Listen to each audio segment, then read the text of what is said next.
अगर आपसे रैंडमली ये बोल दिया जाए कि बताइए दुर्योधन को अंग्रेजी में कैसे लिखेंगे, जैसा कि आप सभी देख पा रहे हैं दुर्योधन एक थोड़ा सा डिफिकल्ट नाम हो जाता है हिंदी में, लेकिन अगर उसको अंग्रेजी में लिखने के लिए कह दिया जाए तो आप सभी भी कंफ्यूज होंगे। या फिर आपसे बोला जाए पुरुषोत्तम को अंग्रेजी में लिख के दिखा दीजिए, बोल के दिखा दीजिए, अधीजे जैसे शब्द को आप अंग्रेजी में आपसे लिखने के लिए कहा जाए, या फिर एट लास्ट आपसे बोला जाए अधर्व, इसको अंग्रेजी में आप लिखकर या बोलकर दिखाइए, इसकी अंग्रेजी स्पेलिंग क्या होगी, तो आप भी थोड़े समय के लिए कंफ्यूज जरूर हो जाएंगे। आप सोचेंगे कि क्या यहाँ पर कोई स्पेलिंग रूल लगने वाला है, या फिर अगर हमें इसकी स्पेलिंग लिखनी है तो किस तरीके से उसकी स्पेलिंग अंग्रेजी में बनेगी।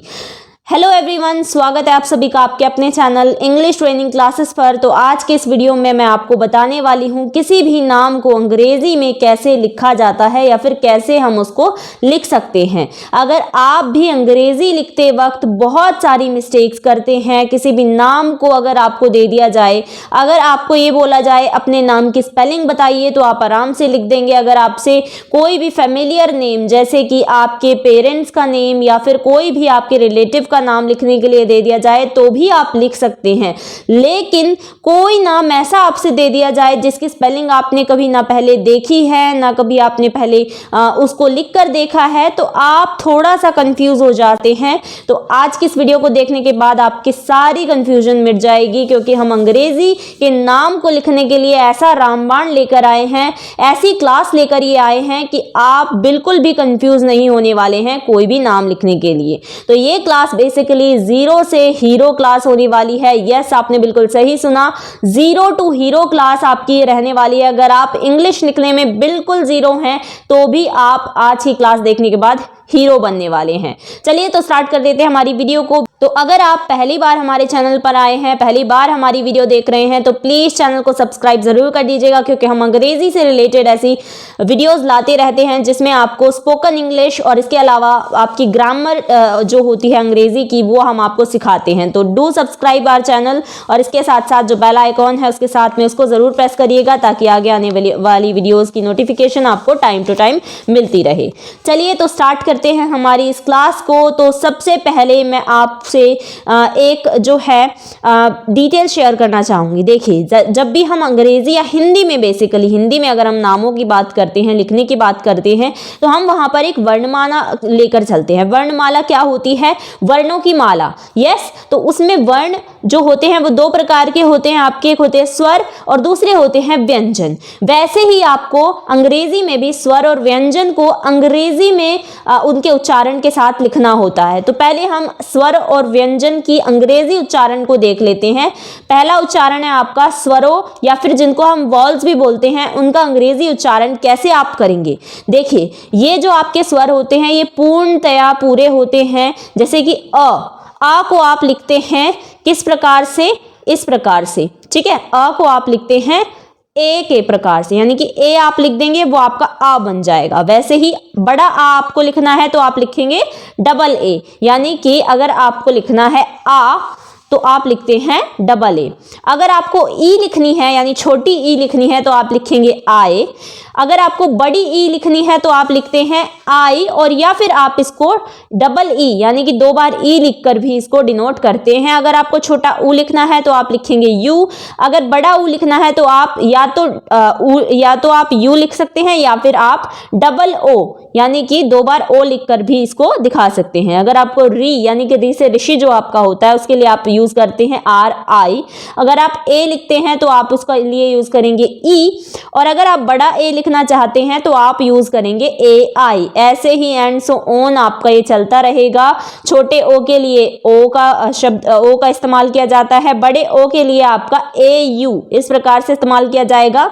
अंग जो अंग से अंगूर होता है आपका, इसके लिए आप ए एन इनका इस्तेमाल करते हैं।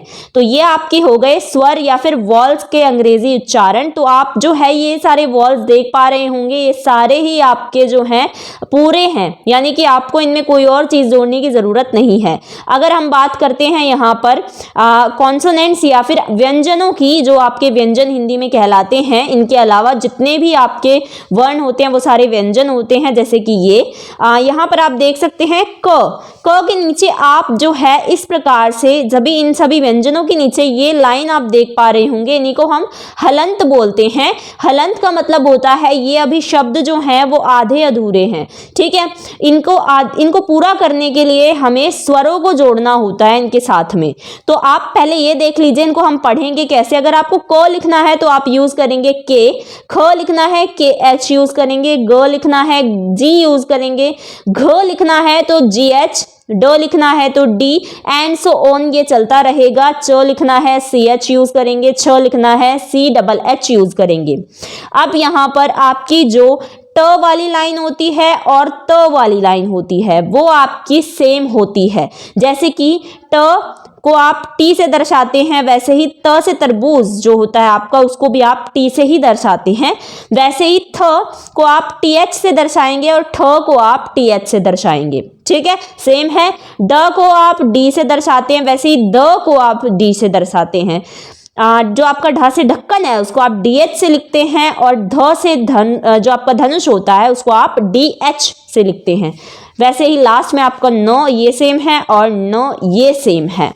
यहाँ पर आप ये सारे ग से ज्ञानी तक वर्ड्स देख सकते हैं, इनको हम कैसे लिखते हैं, इनका साउंड या इनका उच्चारण प्रोनाउंसिएशन क्या होता है ये भी आप देख सकते हैं। लास्ट में जो ये आप एक्स्ट्रा शब्द देख पा रहे होंगे ये भी बहुत ज़्यादा यूज होते हैं कोई भी नाम लिखने के लिए। नीचे आप इनके एक नुक्ता देख पा रहे होंगे, इस पॉइंट को जो इनके नीचे लिखा हुआ है इसको हम नुक्ता बोलते हैं। जैसे कि ज के साथ ये नुक्ता लगा हुआ है तो इसको हम पढ़ते हैं ज के लिए फिर हम जेड साउंड यूज करेंगे, ठीक है। फ के लिए फिर आप ph यूज करते हैं। व के लिए w भी यूज होता है और v भी यूज होता है। वैसे ही श्र के लिए आप SHR, प्र के लिए PR और क के लिए आप SK, स्म के लिए आप SM। जैसे हम किसी एक यहाँ पर एग्जांपल से अगर मैं आपको बताऊं तो स्म से हम स्मिता नाम समझ सकते हैं। स्मिता अगर आप लिखना चाहते हैं तो स्टार्टिंग उसकी SM से होगी, समझे। चलिए आगे बढ़ लेते हैं, देख लेते हैं आगे क्या सबसे पहला आपका शब्द है। ये आपके अंग्रेजी जो उच्चारण है यानी जो ये आपके अंग्रेजी वर्णमाला है इसको भी हम साथ में लेकर चलेंगे ताकि आपको समझने में आसानी हो जाए। तो सबसे पहला आपका शब्द है यहाँ पर कमल। कमल, कमल नाम को आप कैसे अंग्रेजी में लिखेंगे, सबसे पहले तो आप ये देखिए क यानी कि क्या वर्ड यूज होना है, स्टार्टिंग में के। उसके बाद म के लिए आप क्या यूज करेंगे, ये देखिए M, ठीक है। और ल के लिए आप क्या यूज करते हैं, L। लेकिन मैंने जैसा कि आपको बताया ये सारे वर्ड्स अभी नीचे वाले जो हलंत लगे हुए हैं वो अधूरे हैं। अब इनको पूरा करने के लिए हमें क्या करना है, उसमें अ जोड़ना है। अ के लिए क्या करेंगे, ए। तो देखिए इसको लिखेंगे कैसे, पहले तो मैं आपको ये दिखा देती हूँ।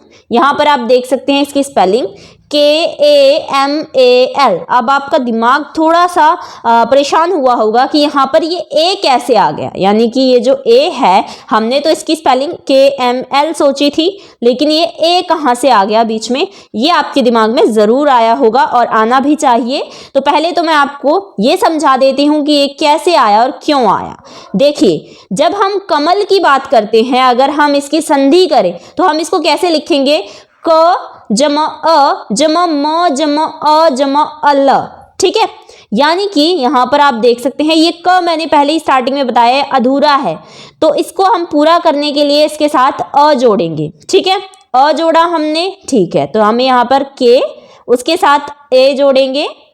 उसके बाद म ये भी अधूरा है यानी एम भी अधूरा है, उसको पूरा करने के लिए अ जोड़ेंगे यानी कि ए जोड़ेंगे। और ये जो ला है लास्ट वाला, जब हम लास्ट वाले की बात करते हैं किसी भी शब्द के या किसी भी नाम के तो वो पूरा होता है एक तरह से। जब हम मात्राओं की बात करते हैं यहाँ पर कोई मात्रा नहीं है, इसका मतलब लास्ट वाला वर्ड पूरा है, तो हम सिंपली इसको एल लिखकर पूरा कर देंगे। तो ये पूरा वर्ड क्या बनेगा, कमल, समझे।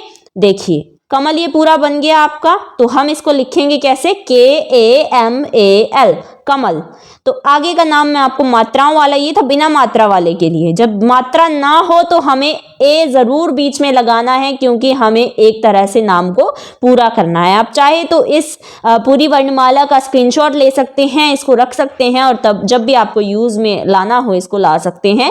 वैसे ही हमने म अधूरा था उसको पूरा किया, तो ए बीच में हमें लगाना ही लगाना है जब मात्रा ना हो। ठीक है, क्लियर है।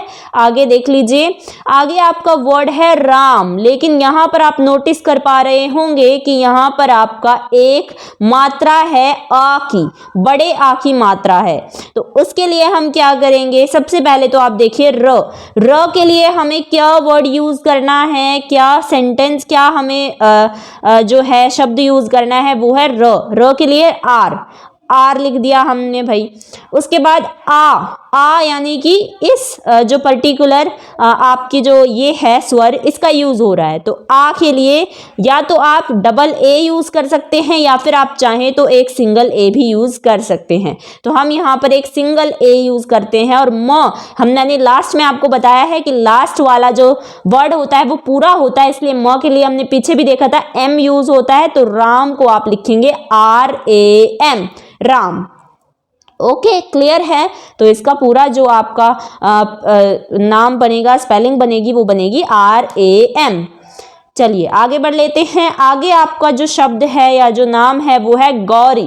गौरी को आप लिखने के लिए सबसे पहले किसी भी नाम को हमें लिखना है तो उसको तोड़कर आप देखिए कि उसको तोड़कर क्या क्या उसमें मात्राएं यूज हो रही हैं, या फिर क्या उसमें शब्द यूज हो रहे हैं। उससे आप आसानी के साथ जो है उस नाम को स्पेलिंग बना सकते हैं अंग्रेजी में। तो यहाँ पर आप देख सकते हैं ग, आधा ग है ये, उसके साथ यूज हो रहा है ओ, यानी कि बड़ा ओ, बड़े ओ की मात्रा, फिर र, फिर ई की मात्रा। तो यहाँ पर आपको यही सब ढूंढ के और उसको फिर लिखते जाना है। इसको आप याद जरूर कर लीजिएगा, बहुत काम आएगा। पहले हम ग देखते हैं, तो ग के लिए यूज होता है जी। उसके बाद ओ यानी कि बड़े ओ के लिए क्या यूज होगा, AU हमने लिख दिया। उसके बाद आर यानी कि र के लिए हमारा आर यूज होता है, हमने पहले ही देख लिया था, तो आर हम यहाँ पे लिखेंगे। और बड़ी ई के लिए या तो आप आई यूज कर सकते हैं या फिर डबल ई यूज कर सकते हैं। तो हम यहाँ पर आई यूज करते हैं, नाम आपका बन जाएगा पूरा गौरी इस तरह से। ठीक है, क्लियर है। इसी प्रकार से आप इस नाम को लिखेंगे GAURI यानी कि गौरी। अगला नाम आपका जो है वो है हेमंत। हेमंत को आप किस तरीके से लिखेंगे, क्योंकि इसमें अन की मात्रा आ रही है तो बच्चे बहुत कंफ्यूज होते हैं इसको लेकर। तो इसको कैसे आप लिखते हैं इसको देख लीजिए।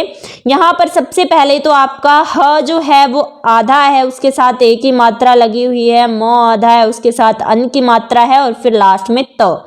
तो इन सभी को हम ढूंढेंगे और लिखते जाएंगे। ह के लिए आप यूज करते हैं H, तो H हमने लिख दिया स्टार्टिंग में। ए के लिए आप यूज करते हैं ई, तो हमने ई लिख दिया। म के लिए यूज करते हैं हम क्या, म के लिए यूज करेंगे हम M। उसके साथ अन के लिए यूज करते हैं AN, तो AN लिख दिया। और टी यानी त के लिए टी यूज करते हैं, तो हमने लिख दिया टी।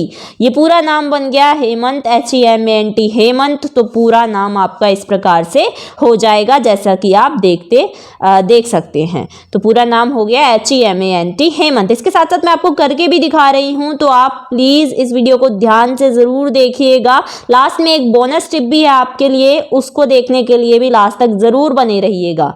चलिए अगला नाम जो बहुत ज़्यादा डिफ़िकल्ट आप लोग मानते हैं, और स्टार्टिंग में ही मैंने आपसे ये नाम पूछा था, जो कि है आपका दुर्योधन। दुर्योधन को आप किस प्रकार से लिखेंगे, तो पहले तो हम इसको तोड़ के देख लेते हैं कि इसका क्या जो है संधि बनेगा, कैसे हम इसको तोड़ेंगे, कैसे क्या करेंगे। देखिए सबसे पहले तो वर्ड है द जो है वो आधा है, उसके साथ ऊ की मात्रा लगी हुई है। उसके बाद र, देखिए हम र कहाँ से लेके आए, ये जो र है ये, इसमें दुर्योधन, र उसके बाद साउंड आ रहा है बाद में। उसके बाद य आधा है, उसके ऊपर ओ की मात्रा है, फिर ध है, फिर अ है और न है। अब इन सब को ढूंढेंगे और इसके बाद इसको लिखेंगे। सबसे पहला है द, तो डी। उसके बाद यू कैसे, हमने यहाँ से ऊ की मात्रा ली, ठीक है, यू हमने लिख दिया। ठीक है, पहले क्या था डी, फिर यू, उसके बाद र में हमारा क्या है, र यानी कि आर। फिर हमें य ढूंढना है, य हमारा कहाँ पर है, ये आपको ढूंढना है। य के लिए आप यूज़ करते हैं वाई आप लिखेंगे, जैसा कि आप यहाँ पर देख भी सकते हैं। फिर ओ आपको ढूंढना है, ये रहा ओ। और यहाँ पर ध के लिए आप क्या यूज़ करते हैं, ये आपको देखना है, ये रहा DH। उसके बाद ए, क्योंकि यहाँ पर ये जो ध है वो अधूरा है तो ए लिखेंगे। और लास्ट में हम लिख देंगे न के लिए आप यूज़ करते हैं एन, न के लिए हम एन यूज़ करेंगे। तो पूरा नाम आपका बन गया Duryodhan, DURYODHAN, Duryodhan. I hope आपको क्लियर है। तो पूरा नाम आपको इसी तरीके से बनाना है। यहाँ पर मैं आपके पूरे नाम आपको दिखा चुकी हूँ। स्टार्टिंग में जो नाम थे वो भी आप बनाने की ज़रूर कोशिश कीजिएगा। इस चार्ट की आप चाहे तो जो है इसका स्क्रीनशॉट ले सकते हैं, और ये आपकी एक प्रैक्टिस एक्सरसाइज है जो आपको खुद से डू इट योरसेल्फ, तो ताकि आपके ये जो नाम है वो आपको लिखने भी आ जाए, इससे मदद भी मिलेगी और बाकी आपको जितना समझ आया होगा वो भी आपको पता चल जाएगा। तो ये सारे नाम आप लिखने की कोशिश कीजिएगा। कमेंट बॉक्स में मुझे अंग्रेजी में इन नामों का कैसे हम स्पेलिंग लिखेंगे वो मुझे ज़रूर जो है कमेंट करके बताइएगा। और इसके साथ साथ लास्ट में मैं आपको एक बोनस पॉइंट यहाँ पर दिखा देती हूँ। तो ये रहा आपका बोनस पॉइंट या बोनस टिप। तो ये है आपकी, देखिए जैसे कि अगर हम प्रीति नाम लिखना चाहते हैं तो प्रीति को हम लिख सकते हैं PRITI, यानी ये भी प्रीति ही है, इसका मतलब भी PREETI, इसका मतलब भी प्रीति ही है। और PREETY, इसका मतलब भी प्रीति ही है। बहुत सारे बच्चे इसमें कंफ्यूज हो जाते हैं कि इस नाम को या ऐसे बहुत सारे ऐसे नाम होते हैं जो मिलते जुलते होते हैं, लेकिन आपको ये पता नहीं चलता कि इनमें से सही स्पेलिंग कौन सी है। तो ऐसा नहीं है, कोई ऐसा रूल नहीं है कि प्रीति को पर्टिकुलरली हम इससे लिखेंगे या ऐसे लिखेंगे या ऐसे लिखेंगे। आप किसी भी तरीके से लिख सकते हैं इन तीनों में से, या कोई और स्पेलिंग भी है आप तो आप उस तरीके से भी लिख सकते हैं, लेकिन गलत नहीं लिखना है। रूल कोई पर्टिकुलर नहीं है कि इस नाम को इसी तरीके से लिखना है। आई होप आपको क्लियर है। ऐसे मिलते जुलते नाम जो भी आपको समझ नहीं आ रहे हो आप कमेंट बॉक्स में हमें लिखकर बता सकते हैं, हम आपकी हेल्प करने की ज़रूर कोशिश करेंगे। इन नामों को आप जो है अंग्रेजी में लिखकर हमें ज़रूर बताइएगा, ताकि हमें भी पता चले जो आप लोग सीख पा रहे हैं कितना सीखा आपने, क्या सीखा। आई होप आपको वीडियो पसंद आई हो। वीडियो पसंद आई है तो लाइक ज़रूर करिएगा, शेयर ज़रूर करिएगा अपने सभी साथियों के साथ जो भी अंग्रेज़ी सीखना चाहते हैं और अंग्रेज़ी बहुत अच्छे से फर्राटेदार बोलना चाहते हैं। चैनल पर नए हैं, सब्सक्राइब करना बिल्कुल मत भूलिएगा, क्योंकि हम ऐसा ही नया कंटेंट अंग्रेज़ी से रिलेटेड लाते रहते हैं आप सभी बच्चों के लिए। Thanks for watching.